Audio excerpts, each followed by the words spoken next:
In the meantime, and in an address to the nation, Azimio One Kenya leader Raila Odinga alleged a well-orchestrated plot that also involved foreigners to overturn the will of the voters in the recent election. Odinga holds that they will demonstrate to the court and the world how the plot was executed. NTV's Naoma Sampao now reports. Soon after leaving the precincts of the Milimani Law Courts, Azimio One Kenya leader Raila Odinga made his way to the KICC, flanked by leaders in his coalition and his supporters. His supporters carried placards demanding justice and chanted anti-Ruto songs. Odinga and the leaders trying to keep hope alive among his disgruntled supporters. Addressing the media and giving Kenyans a glimpse of what to expect in the showdown looming in court, Odinga, without mentioning names, claimed that some election stakeholders were working in cahoots with his competitors to subvert the will of the people. The 2022 presidential election represents the most daring move by that cartel to overturn the wishes of the electorate. We refuse to allow Kenya to go that direction. It must not happen, and it will not happen.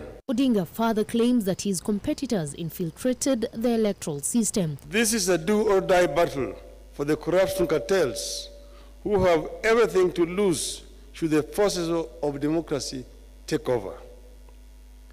The corruption cartels are prepared to compromise electoral systems, bribe electoral officials, make security systems look other way, or even kill in order to find their way to power and their ill-gotten wealth and continue stealing from the public.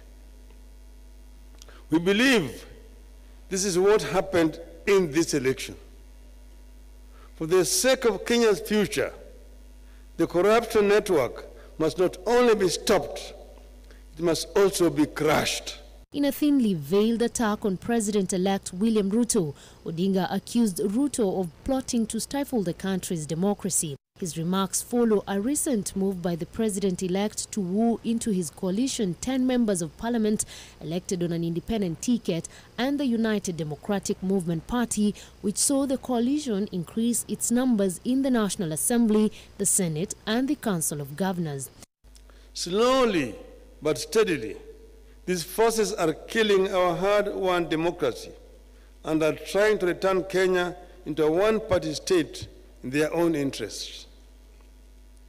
We have seen the speed with which they have moved to buy elected leaders just within 1 week.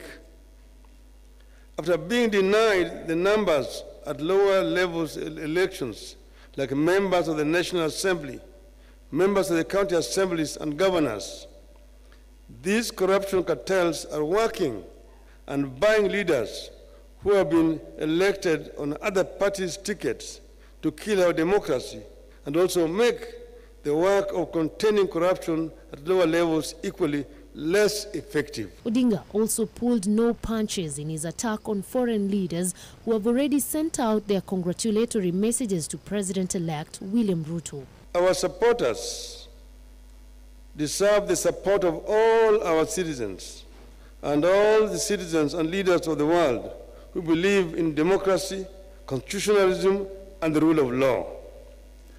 This is the time to walk the talk. But even as the Azimio la Umoja One Kenya presidential candidate Raila Odinga and his partners await the court verdict, Odinga has urged his supporters to remain calm, expressing confidence that the loads of evidence that they've presented before the court is enough to overturn IEBC's declared results. Naoma Sampao, NTV at KICC, Nairobi.